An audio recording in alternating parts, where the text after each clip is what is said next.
இறந்தவங்க வீட்டில் தண்ணி கொடுக்காதுன்னு நம்ம முன்னோர்கள் சொல்லியிருப்பாங்க.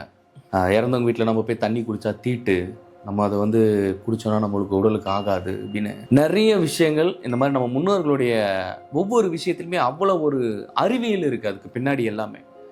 ஸோ இது ஹர்ட் ஆகிற விஷயம் கிடையாது, அது பின்னாடி அவ்வளோ ஒரு நுணுக்கமும் நுட்பமும் இருக்குது. ஏன்னா நீங்கள் இப்போ ஒரு கோவிலுக்கு போனீங்கன்னா முதல்ல அங்கே ஒரு ஐயர் இருந்தாங்கன்னா என்ன பண்ணுவாங்கன்னா தீர்த்தத்தை கொடுப்பாங்க ஒவ்வொருத்தருக்கும். நீங்கள் பார்த்துருப்பீங்க. ஏன் அந்த தீர்த்தத்தை கொடுக்குறாங்க கோவிலுக்கு போனால்? இன்னும் விஷயம் தெரிஞ்சவங்க யாருன்னா உங்ககிட்ட தண்ணி வாங்கி குடிக்கும்பொழுது ஒரு சொம்பில் நீங்கள் தண்ணி கொடுக்குறீங்கன்னா தண்ணியை கொஞ்சம் கீழே சாய்ச்சிட்டு தான் குடிப்பாங்க. பார்த்துருக்கீங்களா? ஏன்? மசூதிக்கு போனால் கூட தண்ணியில் உங்களுக்கு மந்திரிச்சு தான் ஓதி தான் உங்களுக்கு கொடுப்பாங்க. நீங்கள் கிறிஸ்தவத்தில் பார்த்தீங்கன்னாலுமே இந்த பஞ்சபூதங்களில் ஒன்றான நீரை தான் அவங்க மந்திரிச்சு அவங்க ஓதி உங்களுக்கு கொடுப்பாங்க. இயேசுவின் ரத்தம் ஜெயம் அப்படின்ட்டுலாம் சொல்லுவாங்க. என்ன காரணம் அப்படி? ஏன் எல்லா மதத்துலையும் நீரை வந்து அவ்வளோ ஒரு ஆதார சக்தியாக வச்சுருக்காங்க? ஏன் ஒரு இழவு வீட்டுக்கு போனாக்கா நம்ம தண்ணியை குடிக்கக்கூடாது அப்படின்னா, ஒவ்வொருத்தருடைய நெகட்டிவும் ஒவ்வொருத்தருடைய இந்த எமோஷனல்ஸ் எல்லாமே தண்ணி பதிவு பண்ணிக்கும். இதுதான் நிஜம். ஏன்னா தண்ணிக்கு அப்பேற்பட்ட ஒரு சக்தி இருக்குது. நீங்கள் எந்த மாதிரியான நெகட்டிவாக நீங்கள் நினைச்சாலும், மற்றவங்களுடைய எமோஷனலாக இருக்கட்டும், மற்றவங்களுடைய வினைகளாக இருக்கட்டும், மற்றவங்களுடைய கர்மாவாக இருக்கட்டும், இது எல்லாமே தண்ணியை அப்சர்வ் பண்ண ஆரம்பிச்சிடும். இப்போ நீங்கள் கோவிலுக்கு போனீங்கன்னா அந்த இடத்துல முழுக்க முழுக்க ஒரு பாசிட்டிவான ஒரு மந்திரத்தை, மந்திர சக்தியை உபசரிக்க அந்த மந்திர சக்தியில் இருக்கக்கூடிய அந்த அதிர்வுகள் எல்லாமே உள்வாங்க ஆரம்பிக்கும். அப்படி கோவிலில் கருவறையில் வைக்கப்பட்டிருக்கின்ற தண்ணியில் மந்திர சக்தியை ஒவ்வொருத்தரும் ஓதும் போது அந்த தண்ணி பதிவுகளை எடுத்துக்குது. அப்போ அந்த பதிவுகளை எடுத்துக்கும் போது என்ன ஆகுதுன்னா, நீங்கள் கோயிலுக்கு போகும்போது உடனே தீர்த்தத்தை கொடுத்தாங்கன்னா அது குடிச்ச உடனே என்ன ஆகும்னா, முழுக்க அந்த செகண்ட் நீங்கள் பார்த்தீங்கன்னா உங்களுடைய உடலும் சரி உங்களுடைய மனமும் சரி ஒரு அதீத ஒரு பாசிட்டிவுக்கு போகும். நீங்கள் நல்லா நோட் பண்ணி பாருங்க. இன்னும் அதில் துளசி எல்லாம் போட்டு கொடுப்பாங்க. அப்போ துளசி எதுக்கு? நோய் எதிர்ப்பு சக்திக்கு ஒரு முக்கியமான ஒரு அருமருந்து. அப்போ இப்படி அதுக்கு பின்னாடி அப்படி ஒரு அறிவியல் இருக்குது. அதே மாதிரி கிறிஸ்தவத்திலும் அப்படிதான். இப்படி எல்லா மதத்திலையும் சரி, நீங்க எங்க போனாலுமே சரி, அந்த இடத்துல ஏன் இந்த தண்ணிக்கு அவ்வளவு இம்பார்ட்டன்ஸ்னா, பஞ்சபூதங்கள்ல மிக மிக மிக மிக முக்கியமாகவும் ஒரு ஆதார சக்தியுமா இருக்கிறது நீர். ஏன்னா இறைவன் பார்வையில இறைவனுடைய கட்டுப்பாட்டுக்குள்ள இருக்கிற அந்த நீருக்கு அவ்வளோ ஒரு மகத்துவமும் சக்தியும் இருக்குது. நீங்க உங்க வீட்டுக்கு யாருன்னா ஒரு கெஸ்ட் வந்தாங்கன்னா நீங்க அப்படியே தண்ணி எடுத்துட்டு போய் கொடுத்தீங்கன்னா உங்களுடைய எண்ணங்கள் அதுல பதிவாகும். ஸோ நீங்க யாருக்கிட்டனா போய் தண்ணியை வாங்கி குடிக்கிறீங்கன்னா தயவு செஞ்சு சொல்றேன், அந்த தண்ணியை முதல்ல கொஞ்சம் சாய்ச்சிட்டு குடிங்க. ஏன்னா அவங்க என்ன மாதிரியான எண்ண அலைகளை கொடுக்குறாங்கன்னு உங்களுக்கு தெரியாது. ஐயோ நம்ம வீட்டுக்கு வந்துட்டானா இவனுக்கு வேற தண்ணியை வேற கொடுக்கணுமா அப்படின்னு நினைச்சாலும் சரி, இவனுக்கு ஒரு தண்ணி ஒரு கேடு அப்படின்னு அவங்க நினைச்சாலும், இல்லை உங்களை பற்றி எதனா ஒரு பேடாக நினைச்சாலோ, இல்லை அவங்க வேற எதனா ஒரு எண்ணத்தில் வேற எதனா ஒரு நெகட்டிவ்ல அவங்க இருந்தால் கூட சரி, அந்த தண்ணியில் அப்படியே பதிவாயிடும். அப்போ அதை எடுத்து நீங்கள் குடிக்கும்போது என்ன ஆகும்னா, முழுமையாக அவங்களுடைய எதிர்மறை எண்ணங்கள் அதில் பதிவாகி உங்களுக்கு வரும். அது நீங்கள் குடிச்சிங்கன்னா என்ன ஆகும்னா, உங்கள் உடல் முழுக்க ஆல்ரெடி இந்த உடலில் பார்த்தீங்கன்னா பஞ்சபூத சக்தியால் பஞ்சபூத சப்போர்ட்டில் தான் இந்த உடல் வந்து இயங்கிட்டு இருக்கு. அப்போ ஆல்ரெடி கிட்டத்தட்ட 75% வந்து உடல் நீரால் ஆனது தான். அப்போ ஆல்ரெடி இந்த பிளட் கண்டென்ட்னு இருக்குது. திருப்பி அந்த தண்ணியை குடிக்கும்போது எளிமையாக உங்களுடைய உடலும் சரி மனதிற்குள்ளேயும் முழுமையாக உங்களுடைய நாடி நரம்புகளுக்குள்ள கிட்டத்தட்ட 72,000 நாடி நரம்புகளுக்குள்ளேயும் முழுமையாக அந்த நெகட்டிவ் வந்து பாய ஆரம்பிச்சிடும். உடல் சோர்வு ஏற்படும், இந்த மாதிரி பிரச்சனைகள் எல்லாம் இருக்கும் அறிவியல் பூர்வமாக பார்த்தா. அப்போது நீங்கள் இழவு வீட்டுக்கு போகிறீங்கன்னா, ஒரு இறந்தவங்களுடைய வீட்டுக்கு போகிறீங்கன்னா, அந்த இடத்துல ஒரு 100 பேர் ஒரு 200 பேர் வருவான், இல்லை ஒரு 500 பேர் கூட வருவான். அந்த 500 பேரும் வரும்பொழுது அவங்களுடைய துக்கங்களும் சரி, அவங்க இருக்கிறவங்க எல்லாருமே பாசிட்டிவாலாம் இருக்க மாட்டாங்க. ஒரு இழவு வீட்டில் இருக்கிறவங்க முழுக்க முழுக்க எல்லாருமே நெகட்டிவாக தான் இருப்பாங்க, எதிர்மறையோட சிந்தனையில தான் இருப்பாங்க. அப்படி இருக்கும்போது நீங்கள் அந்த இடத்துல போய் தண்ணியை வாங்கி குடிக்கும் பொழுது என்ன ஆகும்னா, முழுமையாக இவங்களுடைய பதிவுகள் எல்லாமே அதுக்குள்ளே சேவ் ஆகிருக்கும். அப்படி அவங்களுடைய பதிவுகள் எல்லாமே அதுக்குள்ளே சேவ் ஆகிருக்கும் போது நீங்கள் தண்ணி வாங்கி குடிச்சிங்கன்னா என்ன ஆவீங்க? தான் உங்களுக்கு சொல்லுங்கள். முழுமையாக உங்களுடைய மனம், உடல், உங்களுடைய ஆரோக்கியம் கெடும். ஸோ இதனால தான் நம்ம முன்னோர்கள் வந்து இழவு வீட்டுக்கு போனாலோ இல்லை அந்த மாதிரி ஒரு நிகழ்வுகளுக்கு நீங்கள் கலந்துக்கும் போது தண்ணியை குடிக்கக்கூடாது இழவு வீட்டில் அப்படின்னு சொல்கிறதுக்கான காரணம். உடனே நீங்கள் அது வந்து தீட்டு, அது வந்து நம்ம குடிக்கக்கூடாது, அதெல்லாம் கிடையாது. அப்போ அந்த பதிவுகளை எப்படி ஸ்டோர் பண்ணுதுன்னு பாருங்கள். தண்ணி வந்து ஒரு தண்ணி ஒருத்தங்களை பாசிட்டிவாகவும் பண்ண முடியும், அதே நீர் ஒருத்தங்களை நெகட்டிவாகவும் பண்ண முடியும். மாந்திரிகம் பண்ணுறவங்களாம் பார்த்தீங்கன்னா நீரை அதிகமாக பயன்படுத்துவாங்க. ஏன்னா எளிமையாக ஒருத்தங்களை ஒரு சில மந்திர உச்சாடங்களை சொல்லி, ஒரு சில மந்திர சொற்களை சொல்லி எளிமையாக ஆப்போசிட்டில் இருக்கிறவங்கள ஒரு நெகட்டிவ் பண்ணிடுவோம்.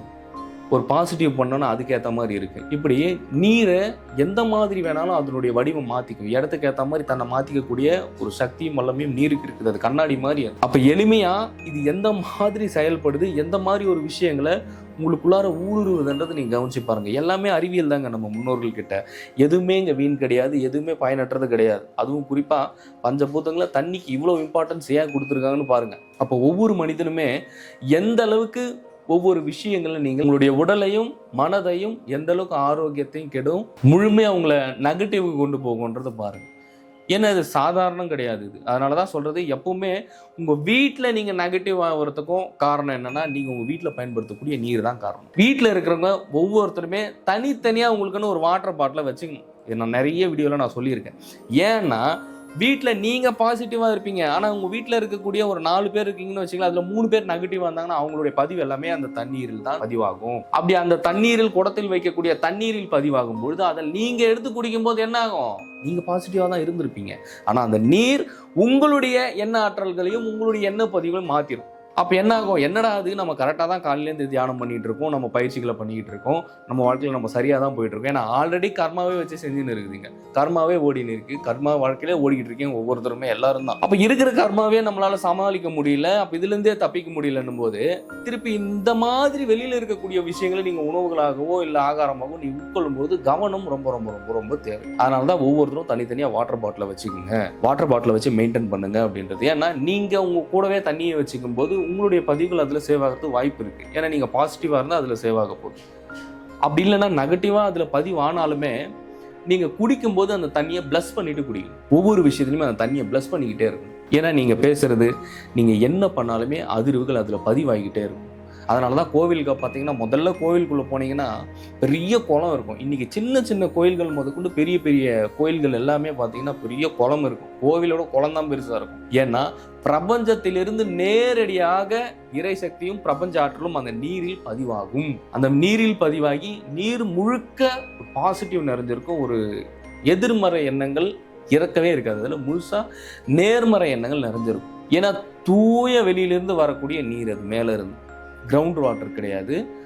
மேலே பிரபஞ்சத்திலிருந்து மேலே வானிலிருந்து நேரடியாக வரக்கூடிய நீர் தான் நாங்கள் குளத்தில் வந்து சேவ் ஆகிருப்போம். அப்போ அந்த தண்ணிக்கு எவ்வளோ ஒரு பாசிட்டிவ் இருக்குது பாருங்கள். ரொம்ப தூய்மையான நீர் இது. அதனால தான் நம்ம கோயில் குளங்களுக்கு போயிட்டு நம்ம குளிக்கும்போது உங்களுடைய கர்மாக்களாக இருக்கட்டும், உங்களுடைய பிணி, இந்த மாதிரி எந்த மாதிரி ஒரு நெகட்டிவாக இருந்தாலுமே அது முழுமையாக கம்ப்ளீட்டாக சரி பண்ணும். இதுக்கு தான் நம்ம ஆள்கள் வந்து நீரை வந்து கங்கைன்னு பெயர் வச்சோம், கங்கை அம்மனும் பல பேர்கள் இருக்குது, ஜலகண்டேஸ்வரர்னும் இப்படி பல பேர்கள் வந்து இறைவனுக்கு இருக்குது. நீங்கள் வீட்டில் கை காலை அலசுறதை விட நீங்கள் கோவிலில் போய் கை காலை அலசுனீங்கன்னா அந்த எனர்ஜி உங்களுக்கு நல்லா தெரியும், நல்லா டிஃப்ரெண்ட் தெரியும். சரி, எப்பவுமே ஒவ்வொருத்தருமே தனித்தனியாக நீங்கள் வச்சுக்கிட்டேன்னா, இந்த மாதிரி இறந்தவங்களுடைய வீட்டுக்கு போயிட்டு தண்ணி குடிக்கும்போது இல்லை மற்றவங்ககிட்ட தண்ணியை வாங்கி குடிக்கும்போது கவனமாக குடிங்க. அவங்களுடைய பதிவுகள் அதில் இருக்குது. அப்படி வாங்கி குடித்தாலுமே ப்ளஸ் பண்ணிட்டு குடிங்க. ஆனால் முழுக்க முழுக்க நீங்கள் உங்களுக்குன்ட்டு தனியாக ஒரு வாட்டர் பாட்டில் வச்சுக்கிறது ரொம்ப ரொம்ப ரொம்ப நல்லது. இதை மட்டும் ஃபாலோ பண்ணி பாருங்களேன், உங்களுக்கு டிஃப்ரெண்ட் நல்லாவே தெரியும். அதே மாதிரி ஒரு ஹோட்டல் போகிறீங்கன்னா தயவு செஞ்சு வாட்டர் பாட்டிலை வெளியிலேருந்து வாங்கி குடிக்காதீங்க. ஏன்னா ஒரு ரோட்டுக்கு வெளியே வச்சுருப்பான். அதை ரோட்டுக்கு வெளியே வச்சுட்டு என்ன பண்ணுவான்னா, வரவம்புறம் 1000 பேர் கிராஸ் பண்ணி போவான். அந்த பாதையில் 1000 பேர் கிராஸ் பண்ணி போகும்போது அவ்வளவு எண்ணெய் அலைகளும் அவ்வளவு எதிர்மறை எண்ணங்களுமே நேராக எங்கே வந்து பதிவாகும்னா அந்த வாட்டர் பாட்டில் தான் பதிவாகும். அந்த தண்ணியில் பதிவாகும் போது அதை காசை கொடுத்து வாங்கி குடிச்சுன்னா அதுலேருந்து உனக்கு எங்கே எனர்ஜி வரப்போதும், எனர்ஜி தான் போகும் அதுலேருந்து. இப்படி எல்லா விஷயத்துலையுமே பின்னாடி ஆன்மீகத்தில் அறிவியல் இருக்குது. அந்த அறிவியல் தாண்டி ஞானம் இருக்குது. இப்படி ஒவ்வொரு விஷயத்துலையுமே சரி, நீங்கள் கூனி குறுகுறீங்க, உங்களுக்கு வலிகள் இருக்குது, வேதனைகள் இருக்குன்னா முழுக்க முழுக்க நல்லா புரிஞ்சுங்க.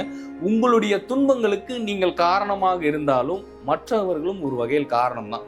ஏன்னா நீங்கள் செய்யக்கூடிய ஒவ்வொரு விஷயத்தையுமே ஞானத்துடன் செய்ய வேண்டும். ஏன்னா ஒரு தியான பயிற்சி பண்ணுறது கிடையாது, ஒரு யோக பயிற்சிகள் பண்ணுறது கிடையாது. தன்னுடைய மனதையும் உடலையும் ஒரு ஆரோக்கியமாக வச்சுக்க உங்களுக்கு தோணலை, தெரியல. அதை தாண்டி ஆன்மாவை என்ன மாதிரி நம்ம கொண்டு போகணும், ஆன்மாவை எங்கே கொண்டு போகணுன்ற தெரியாத ஒரு அவேர்னஸில் நீங்கள் இருக்கும்போது ஒரு சில விஷயங்கள்லாம் சொல்ல வேண்டிய கடமை இருக்குது. ஸோ இதுதான் இங்கே முதன்மையான விஷயம். ஸோ தண்ணியை ப்ளஸ் பண்ணிட்டு குடிங்க. எங்கேயும் போய் புடக்குன்னு தண்ணியெல்லாம் வாங்கி குடிச்சிடாதீங்க. அப்படி தண்ணி வாங்கி குடித்தாலும் மேலோட்டமாக கொஞ்சம் சாய்ச்சிட்டு குடிங்க. விஷயம் தெரிஞ்சவங்களாம் தண்ணியை சாய்ச்சிட்டு தான் குடிப்பான். நீங்கள் இன்றைக்கி கூட வில்லேஜில் பார்த்தீங்கன்னா இல்லை ஒரு சில இடங்களில் பார்த்தீங்கன்னா மற்றவங்க தண்ணியை குடிக்கும்போது அந்த தண்ணியை அப்படி சாய்ச்சிட்டு தான் குடிப்பாங்க.